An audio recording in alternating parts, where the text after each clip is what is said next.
So one of the most common mistakes that students make in math shows up in a problem like this, and this is especially true for those students that study algebra.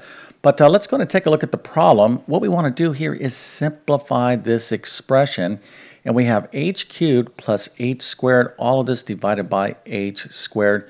So what is this equal to? Now, why is this such a common mistake? Because we see, we have this kind of idea in terms of cross-canceling. When you have a fraction, for example, if I have 2 times 3 over 3, okay, I would like, oh, I can simplify this because I could cross-cancel this factor with this factor. That leaves me with a 2. Well, 2 times 3 originally up here was what? That's 6 divided by 3.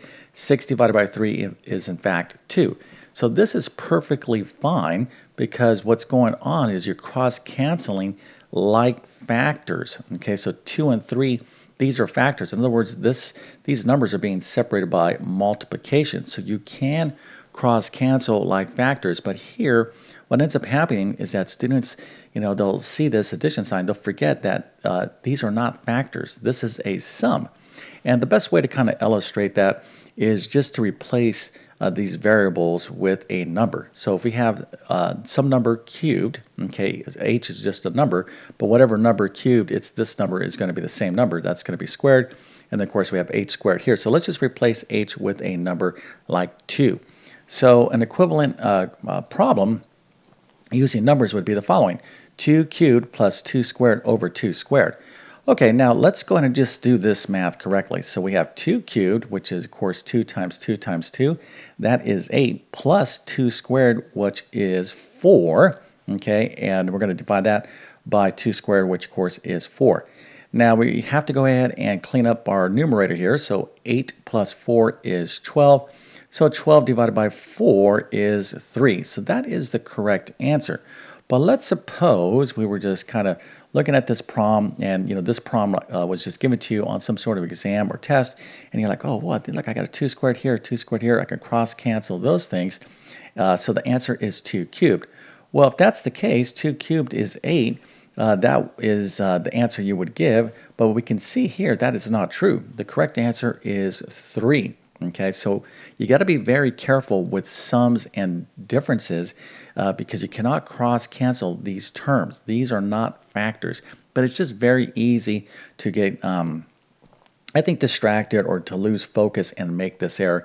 And, I'm just telling you from experience because I have literally graded, I don't know, millions and millions of homework quizzes. Well, maybe not that many, but you get the idea. When you see the mistake over and over and over again for years and decades, even with the best of math students, it's just an easy mistake to make. So let's move back to this math problem here. And the math problem is h cubed plus h squared over h squared. So the objective here is to simplify this expression. So this is very common in algebra or in mathematics.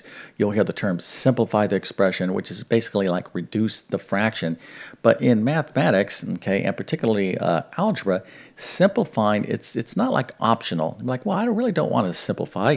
Here, just take this version of the problem. Well, that it's not correct. Okay, so you have to know how to simplify. We always want to, right? Expressions in their simplest form.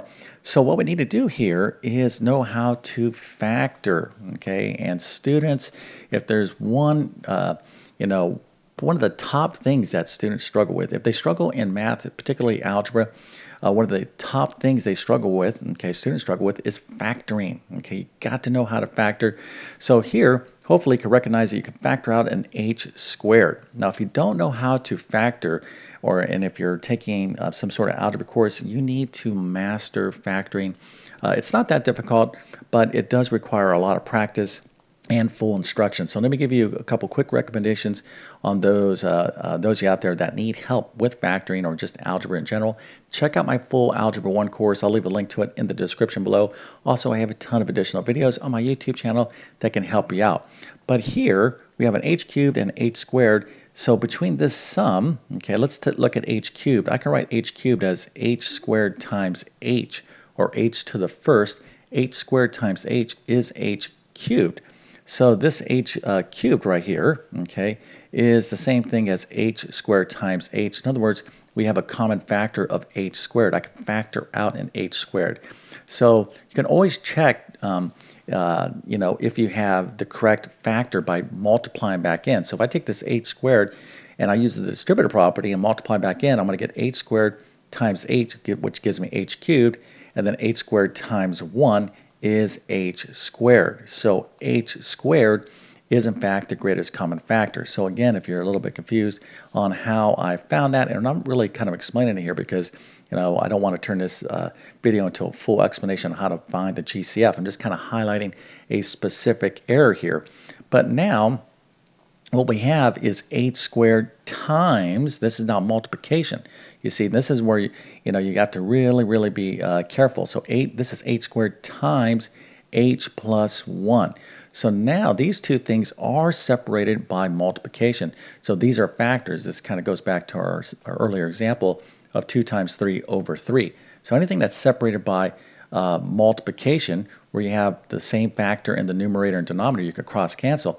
So here, these two things here are being separated by multiplication. So h squared and h squared down here in the denominator, I could cross cancel now these two factors. Okay, so the h squareds go away and I'm left with h plus 1. All right, now you can use the same kind of understanding to simplify this earlier problem that we did with replacing h with 2. Okay, now of course we did the work. We figured out this is 8 plus 4 over 4, which of course is 3. But we could actually factor out the greatest common factor with numbers as well. So we have 2 cubed plus 2 squared. What is the greatest common factor here? It is 2 squared. Now, of course, I'm working in powers. You can see this easier if I had 8 plus 4 over 4. Okay, the greatest common factor is 4. But we're just kind of working with powers just to kind of illustrate this concept. So I can factor out a 2 squared here, and 2 squared times 2 to the first. How do we multiply powers with the same base? Well, we add the exponent. So here this would be 2 plus 1 or 3. So it would get us back to 2 cubed. And then 2 squared times 1 is 2 squared all over 2 squared. Okay, so 2 squared is the GCF.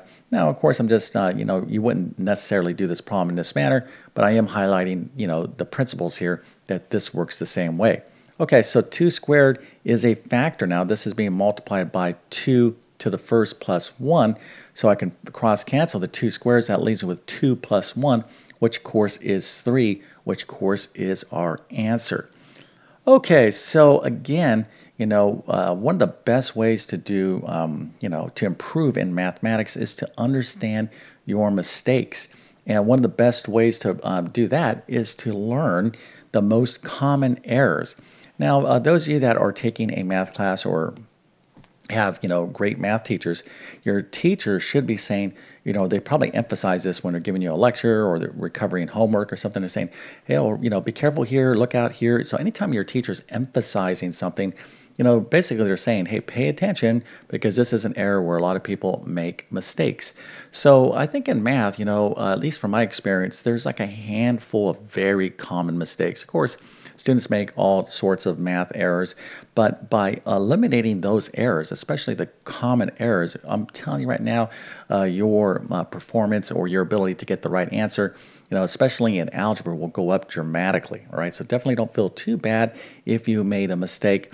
But anyways, with all that being said, I definitely wish you all the best in your mathematics adventures. Thank you for your time and have a great day.